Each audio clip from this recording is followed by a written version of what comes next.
Welcome to episode 3 of The Drop. Today I'm at Farlows, one of the most historic and popular day ticket complexes in the country. And I'm meeting up with a member of the Nash team who is our version, I think, of Billy Elliot. He can sing, he can dance, he can catch a carp or two, and he does it all with beautifully coiffed curly hair. It's none other than our very own Jacob Worth. Now we're going to drill down into Jacob's choice in his angling to wherever and as much as possible fish with bottom baits. I'm going to look at his rig choice, his hook bait choice, as well as why he has so much confidence in fishing bottom baits. It's a brilliant complex, there's some stunning fish. I'm really excited to get the rods out. So without further ado, let's go meet up with the man himself. Here he is, sports fans, Jacob. How are you, mate? You well? I'm good, you? I'm living the dream, mate. It's a beautiful day. We haven't been fishing before, so I'm looking forward to getting out with you, mate. I can't listen to what you're saying. I'm just looking at your hair, mate. No, you talk about hair. Look at his hair, John Travolta type. What have you seen? What have you heard? How many wraps? What's the plan, mate? What are we doing? So, ideally we would have fished Lake 1, but it's super stitched up. So, we've had a look on Lake 2. We've seen quite a few fish, quite a lot of fizzing, so I've took the best swim, as always, beat Hassan to it. Star of the show. He's going to fish 3 on the spot. I'm going to mix it up, probably a little bit more mobile in terms of moving on the fizzing and things like that, see if I can sort of buy quick bites. But yeah, I'm looking forward to it. Swims next to each other, big social, big laugh, hopefully some nice carp. What is a laugh is this is the first time I think I've actually fished from my own swim on this series. I get a comment about Normally that. you jump next to someone. Exactly. But you're going to fish bottom baits. Yeah. We're sorted. Let's get to it, get set up and get fishing. There's some cracking fish in Lake 2, mate, as well. So I look forward to hopefully getting nice amongst the scalies. fish. Yes, Let's mate. do it. Let's go.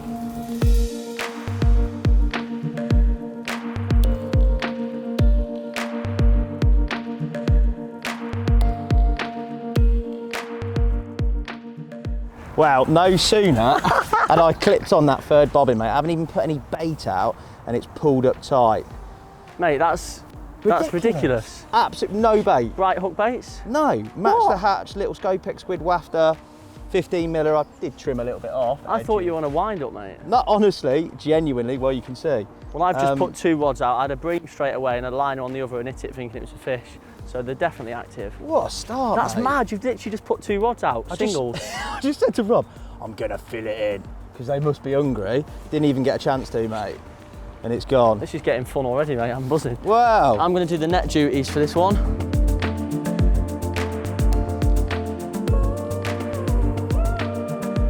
Well. Farlows Lake 2, what an incredible start. Just goes to prove, before you put bait out, get your hook baits in place and it can result in a quick bite. I'm chuffed to get off the mark. Let's get it back, try and build a few more bites. And hopefully, get Jacob a few too.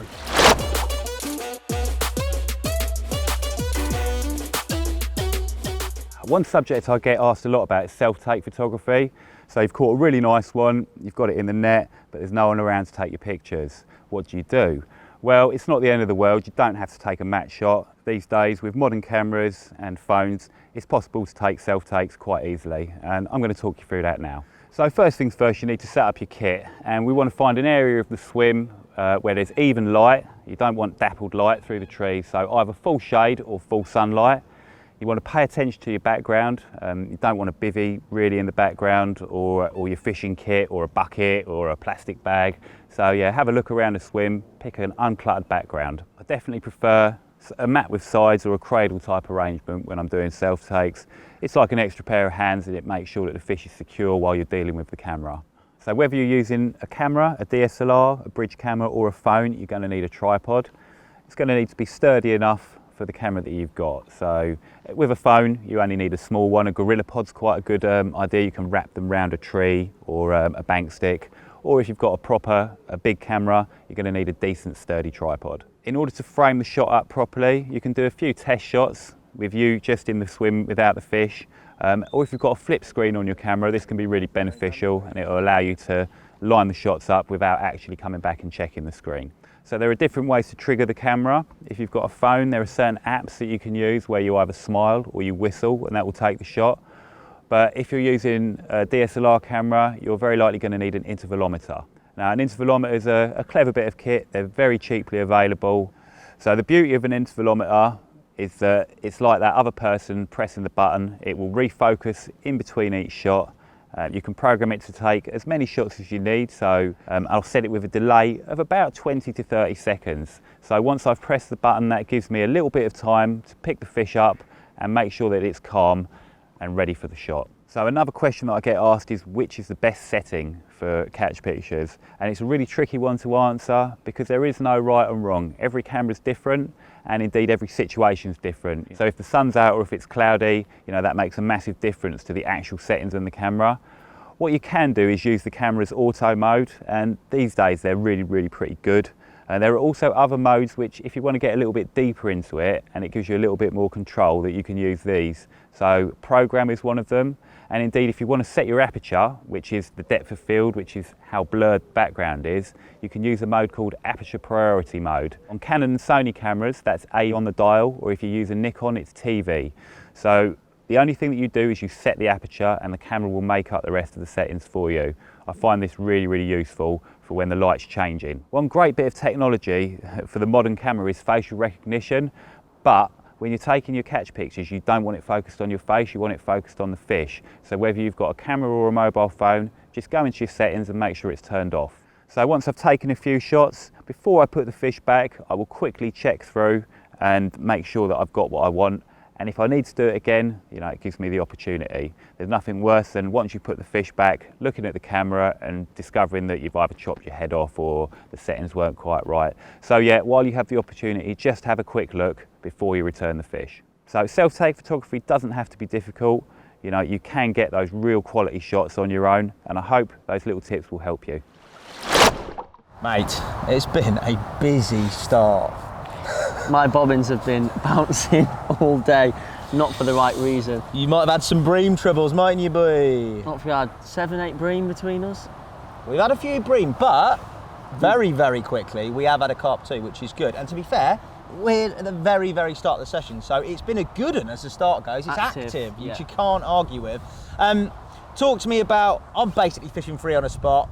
I'm in swim 3, I think it is. Yeah. I've got them out there on a slightly raised, shallower area in a bar. For you, you're definitely not fishing free on a spot, mate. It's not a bit of you. No, Talk to me about what you're doing. So, to be honest with you, it's not like I refuse to fish 3 on a spot. If I was fishing an open swim and there was a nice bar out in the middle and fish was showing, I would happily put 3 on the spot. But I've got a nice bit of margin to my left, nice overhanging trees. We've seen some fizzing. I've seen shows out to the left. And then obviously found a bar as well in open water. A lot of fish congregate there, we're told. So you got to go off the information of the bailiffs and stuff as well. So I'm deciding to spread it a little bit. But yeah, I'm just going to sort of see how the session goes on. If my rod in open water starts catching loads, or you start catching loads in open water, maybe I'll put 2 on it. But yeah, just seeing how it goes really, mate. I just find it a bit more, I would say entertaining. It's more engaging, for me to fish a few different spots, try and figure it out a little bit. But if you start clubbing them, then I'm going to sheep you up. I'm going to copy you. I'm happy with my one, mate. I can go home now. It's job done. The other thing that's really important and paramount is you and the fact that your rigs, and primarily for the majority of your angling, you're using bottom baits, aren't you? Why and how has that come to be, mate? Yeah, I'd say probably 90% of the time I use bottom baits for most of my fishing, whether it's like trimmed down pop-ups, whether it's wafters, it's always on the bottom. Tend to gone down the route of kind of fishing bits and bobs, which obviously you're not going to fish a pop-up rig over bits and bobs on a small spot. You get foul looks or the fish is quite too blatant. So I've sort of put a lot of practice into changing my hook baits from, say, bottom baits, wafters, and testing out how the fish react to it in the edge. And it's just something that I've found I enjoy fishing more with bits and bobs on little spots rather than just boilies everywhere and pop-ups over the top. I mean, there's a time and place for it, but for me, it's just something with the sort of close range angling that I've done in London. It's something that I've adopted and something that I've literally kept doing. Yeah. A lot of the time, unless it's like literally pea gravel, the fish are digging right in there. And if you've got a pop-up on, it's sitting above the face. So yes, you might say in the springtime I'll fish a pop-up because they're not actually feeding on the bait. Like you say, they're coming over and they're just taking the bright pop-up first. Yeah, it's a reaction, isn't it? Yeah, but I feel like after spring, throughout the summer, autumn and even the winter as well, little pockets of bait and then a bottom bait to obviously go over what you're fishing. Otherwise it's something too blatant above the... I don't know, I suppose it's horses for courses, but for me, the kind of fishing I do, bottom baits for me, every carp will take a bottom bait. Yeah. If you know what I mean. A carp that'll take a pop-up will still take the bottom bait, it'll find the bait and eat it. But sometimes pop-ups, for me, ruin my chances of a bite. Too blatant, the fish spook off the spot. Nothing Right, you've seen that, have you? Loads of times, yeah. In the edge, definitely, like even trying out yellows and pinks in the edge. You see them come over the spot and so... Is that you? Go on, boy. Bream. No, it is, I swear. Well, that interruption unfortunately weren't a carp, it was a bream, and the total wipeout. Jacob's doing the right thing and getting the rods unknitted, or is he knitting them more for me? I'm going to get these rods out as quick as possible, get them wrapped up, the rain's coming, and hopefully we wade through a few more bream, make a few changes maybe on hook baits, we can get through to those carp. Either way, it's a bit of action, I suppose.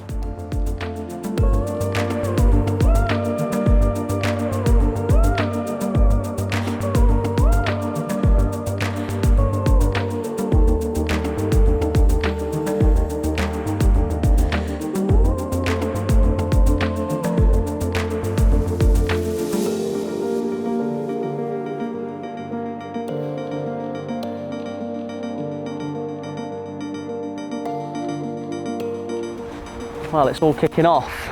We're just talking about bottom bait fishing. Hassan's rod's gone off, sadly, another slimy bream.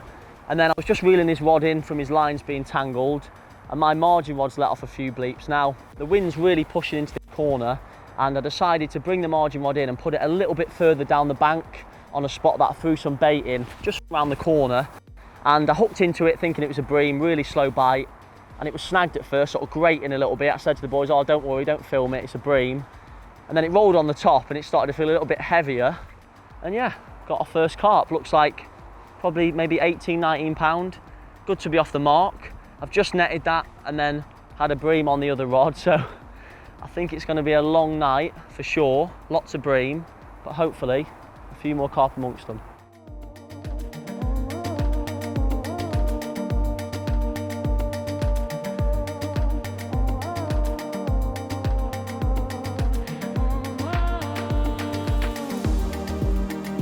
Go.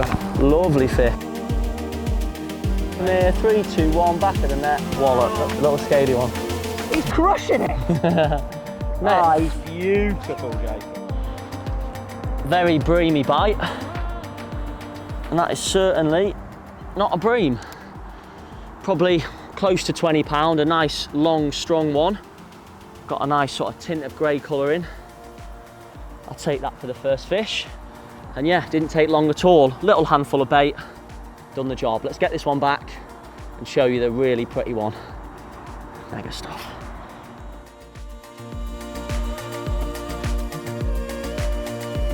Now, although this isn't my usual style of angling, you can't complain when the carp look like that. That is an absolute banger.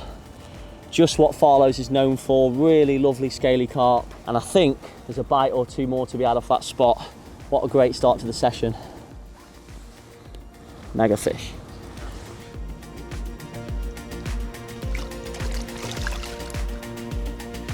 Right, Jacob, I wanted to talk hook baits. In terms of the actual bait that you use, what decisions go into that? What's your go-to choice? Is there any variation with regards to where you're fishing, situations? Talk to me about your actual hook bait. Yeah, I'd say I do vary dependent on the venue. Obviously, less pressured waters, the fish act slightly differently. Sometimes on that bottom bait rig, I'll fish, say, like a trim down pink pop-up, just, you know, getting them grubbing on a little spot. I might trim down a little pop-up, so it's still technically a bottom bait, obviously a balanced one. But sometimes that little bit of visual, especially early on in the spring, things like that. But on more pressured waters, like, obviously I don't fish places like this often, but I tend to just go on straight brown. Sometimes I feel like that bit of colour, especially back end of the year where they've been pressured, can potentially put them off or alert them that you're actually fishing for them. So I kind of vary it dependent. I don't try and overthink it too much, get too deep with it, but yeah, just mix and match. But generally I go for like a trim down brown wafter when fishing on the bottom over like baited spots. So you said a wafter. Obviously you're fishing it on the deck, it is a wafter, but it's got an element of buoyancy in it. Is there any situation for you whereby, and the trend I say nowadays is probably to have some element of buoyancy in your hook bait so it can reset, for example. Yeah. But is there any time you use a straight out the bag bottom bait? Any time like that? Yeah, so because I'm obviously using the combi rig and it's got the stiff section, a wafter resets itself really well and obviously lifts up into the fish's mouth. So if they're feeding quite cautiously, you want that buoyant bait. But if I'm fishing, say, in really thick, dirty silt, where the fish are actually feeding, you know they're feeding, they're digging it all up, then I'll fish just literally a straight bottom bait. Yeah. Normally literally a Scopex squid 15mm, I might trim it down a little bit so it's not an actual ball shape, but and just let that go in the silt a little bit, it'll sink in, because they're already digging in and you don't want something floating about. Say if they're feeding on small bits like hemp and stuff, you don't want a buoyant rig lifting up and down off the spot. Do you know what I mean? So I'll have that actually pinned down to the bottom, loads of putty on it, stuff like that, to let them get in. But most of the time it would be a wafter, but yeah, there is times where a straight bottom bait or a cultured would work really well too. What about non-boilies? On this venue there is a head of bream, we well know, but is there any situation whereby you're talking about a specific hook bait to deal with nuisance fish, to deal with maybe crayfish, to deal with maybe the chance of getting picked up by something other than a carp? Or maybe if you're fishing over a particle mix, would you vary that to maybe use a tiger nut or something? To talk about the crayfish and obviously the nuisance fish and stuff like that, tiger nuts mainly. I'll fish like a slightly longer hair, maybe 2 tiger nuts over the particle. Sometimes I balance that out. Again, if it's a silty spot, I'll just leave it straight heavy tiger nuts. Okay. Often there'll be whole tigers on the spot as well. So yeah, just like I say, vary it. But if there's no nuisance fish, it's always the wafter. Obviously on here, I fished the wafter and we've had quite a lot of bream. But I knew that the carp were going to come, so it was worth going through the bream in that respect rather than putting a big double tiger on and potentially missing out on those finicky carp bites.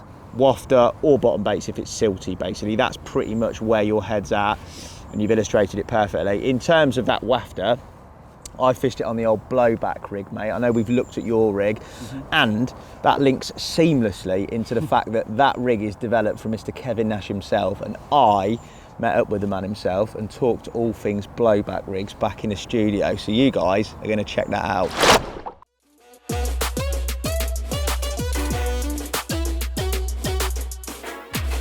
Kev, I've broke the budget for this, mate. I've managed to draft you in finally. How are you? Well? Yeah, very well, mate. Very well. Yeah, you're lucky to get me, I must say.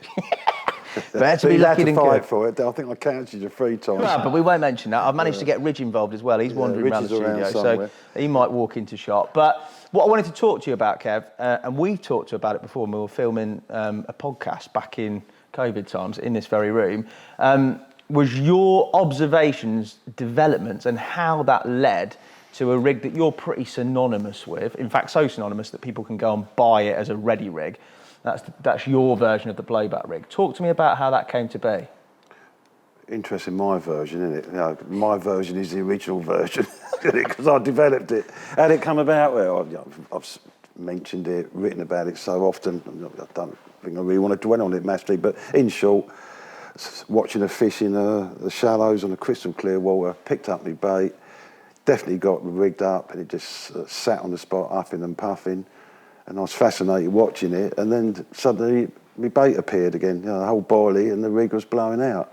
And I think the eureka moment was me saying, how did it do that? You know, what was it doing? Because a hook is a very fine piece of metal. You know, it's difficult to really blow that out if you're pricked. And then that's when I realised the mass of the boilie.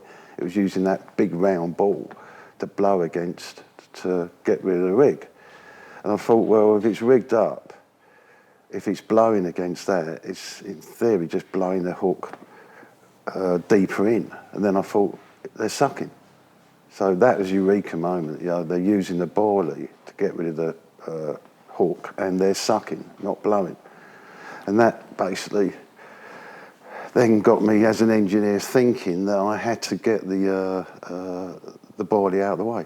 Hence, blowback rig. Nice.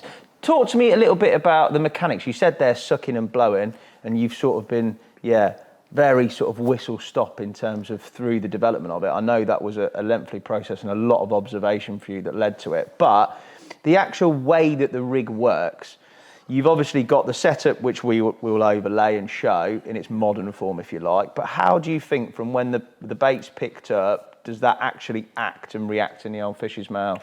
I'm lucky. I've got the benefit of the history. So if you go back to original hair rig, that was tied to the centre of the bend. Yeah. Yeah.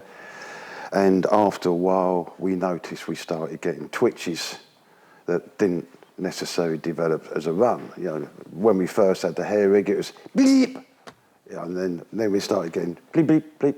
We'd then go bleep, and then bleep, bleep, bleep, nothing. So we moved the anchor point round to the bend, and that started the takes again. You know, screaming takes. But then that also, we started getting, you know, the same pattern, bleeps. And so that was clear to me, you know, having been through it all, that they were sussing that as well. So I knew it was the angle that they was managing to eject the hook with. So moving the pivot point to the back made it harder, where if you got it on the bend, just a suck, it's straight out, innit? Yeah. Moving it to the back, it meant it tipped a bit. And so that caught them out for a while, but it was clearly still not sufficient now because they got around it. So my thought was to make it impossible for them to use the boilie to suck the hook out. Sorry, blow the hook out. Yeah. Blow the hook out. And so I took the anchor point away from the hook. And a lot of people don't realise that. The original blowback rig had a ring. Right. So when it was blown back, it literally completely went over the hook. And so when a carp blew, it was basically the ring was stuck below the hook. So it couldn't use any of that power to dislodge the hook, you see. But everyone else was frightened to use a rig where the ring could blow over the back of the hook because they thought, oh, nuisance fish or whatever. A bream takes it and you're gone. It don't work well. If a bream takes it, you've hooked it. Yeah. You know, in practice, you know, I never wound that rig in with the ring behind it, you know. Right. So you're... Sorry, unless the fish got away with it. Yeah. The mechanics of that rig, as I said before, so for you, when they're sucking that in, you're hooking them, do you think, when they're blowing that out to try and eject it? No, you've hooked them against the lead. Do you hook them against the lead or the resistance in the setup? Because I went on to using run rigs for nearly all my fishing. It's resistance in the setup that pricks them, right? It's then their action against the boilie that removes the hook. That's not the key point to me of that rig, believe it or not. The key point was the next one, the one with tube. The key reason I will still only use that rig today is the fact the tube gives you a telltale. You know, the two of the most important things in my fishing are that little bit of tube on that hook and an R4 now. It was an R3, and prior to that it was an RS1. You know, because I wanted a bite alarm that would only indicate when there's a current at the lead. Yeah, because that's the key. Carp have got so pressured now, they're getting away with it, whatever you use. But if you know they're getting away with it, then you can make adjustments until you find the correct combination. Yeah. Fair. In terms of the hook bait, so obviously with this blowback rig, especially like nowadays, there is a trend to sort of look at buoyancy of hook baits, lighter, smaller hook baits. For you on that rig, is the hook bait an important factor? Does it got to be a bottom bait? Could it be a wafter? Could it be a small hook bait, a large hook bait? What about that? Could be anything. Could it? Yeah, I do like a little, provided I've got a bit of separation. I don't know why, but if the bait is really tight to the bend of the hook, on a lot of rigs, they can get rid of it much easier. You know, again, all this was experimentation, you know, trying rigs against other rigs, but I found, it might have changed now, because I'm not on pressured waters, because they do move on, but I found about 1/2 inch, 12.5 mil of separation between the bend and the back of the bait. Was optimum, yeah. Nice. In terms of the actual, obviously we've now got a modern day guise for it with regards to, you can get a ready rig where it's all compartmentalised and tied for you. Obviously the materials have changed over the period of time, hook clamps for example, but one element that you always, I remember you talking to me back in the day early about you sharpening hooks or getting hooks sharpened for you. Nowadays with the pinpoint range, they're sharp, but for you, that element of a sharp hook in conjunction with that rig and it being as perfect as you can be in terms of sharpness, that is as critical as anything else as well, isn't it? Yeah. Did you sharpen them yourself or did you send them off to a jeweller? No, it come about, I was doing a bit of fishing in Nigel Botherway, who was Marcia fishing in India as well. And they use like size 4.0 hooks for that stuff, fishing with huge balls of paste. And so he was having a jeweller sharpen his hooks, and he mentioned it to me, and my ears pricked up straight away. You know, having seen how hooks were blown in and out, I thought anything to help that hook sink in. So I asked him to ask his jeweller, mate, and he started sharpening hooks for me. It cost me 50 pence a hook. And I heard all the heard all the guys, what? Nash is spending 50 pence for having a hook sharpened.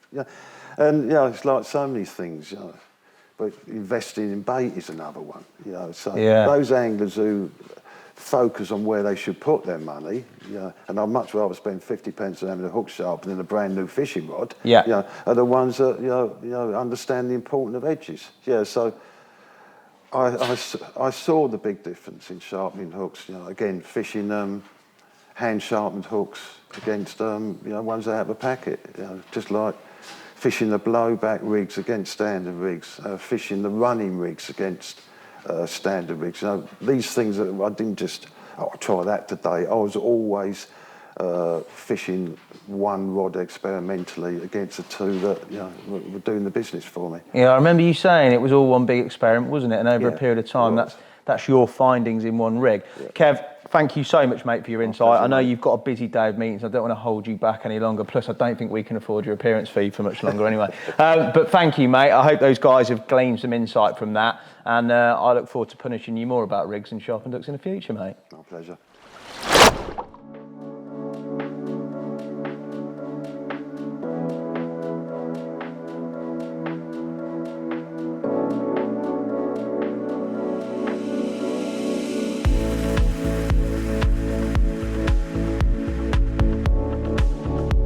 Double, can't tell at this stage. Just keep saying scaly one, it'll happen. Yeah, scaly one. Okay. No, it's another leathery one. Right, it's a fish.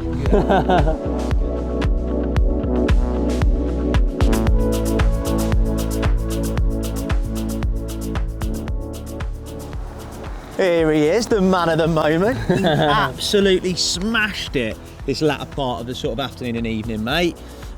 Difficult day to start with. I had one quick. I've kept the 3 rods on a spot in open water, but I've had a lot of bream. Yeah. And then in the last hour or so, it looks like you've come into the 4, mate, and saved the job. It's not the big one I thought it was, but the bites are coming, and hopefully we've seen a few more fish sort of towards your way. A few of them showing, but the bulk of them are on this side. So hopefully we can catch a few more into the night. Hopefully they keep showing and you can get a few more bites, mate. And fingers crossed one takes pity on me. But I'll let you slip that one back. Fantastic angling, mate.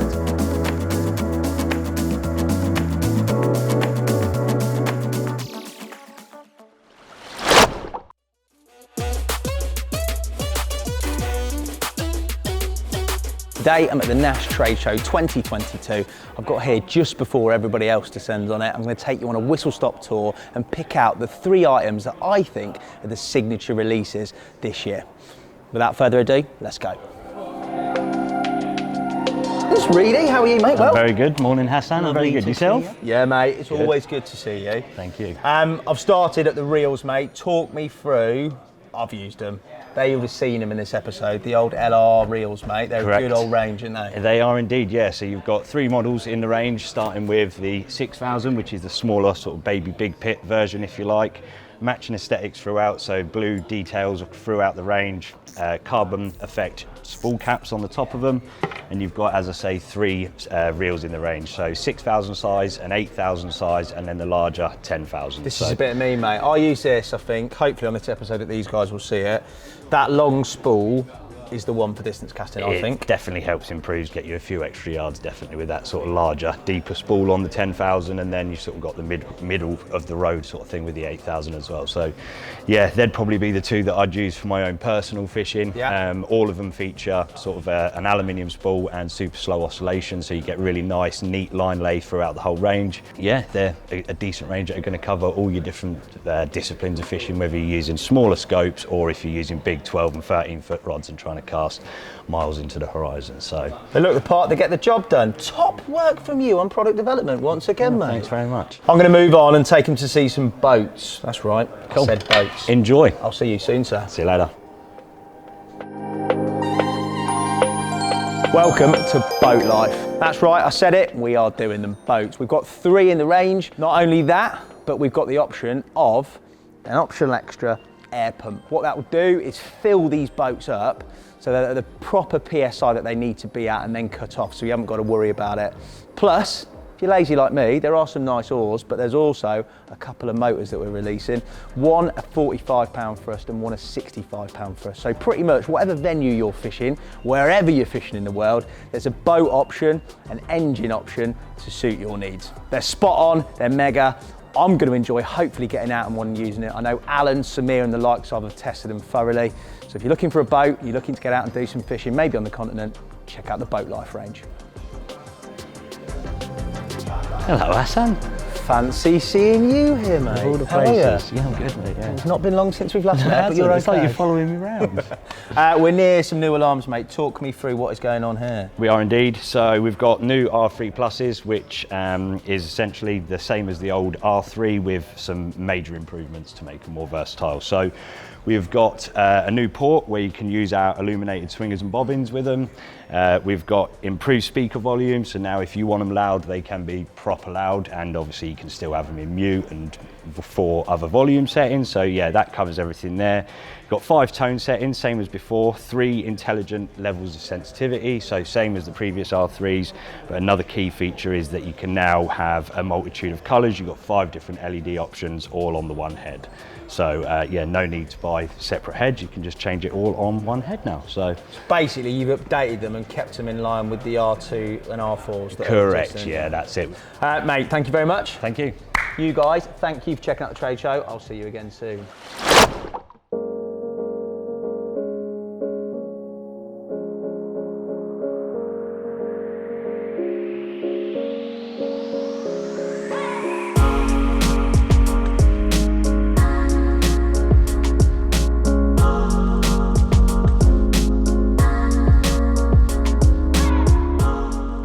Wow, how's that for a perfect way to end the shoot? 2 absolute stunning Farlows Lake 2 corkers, and on sunrise, no more atmospheric than it can be. You, sir, have given me a bottom baits masterclass in that swim. Thank you for coming. Have you enjoyed it? I have, mate, yeah. Wasn't expecting to catch 5, to be fair.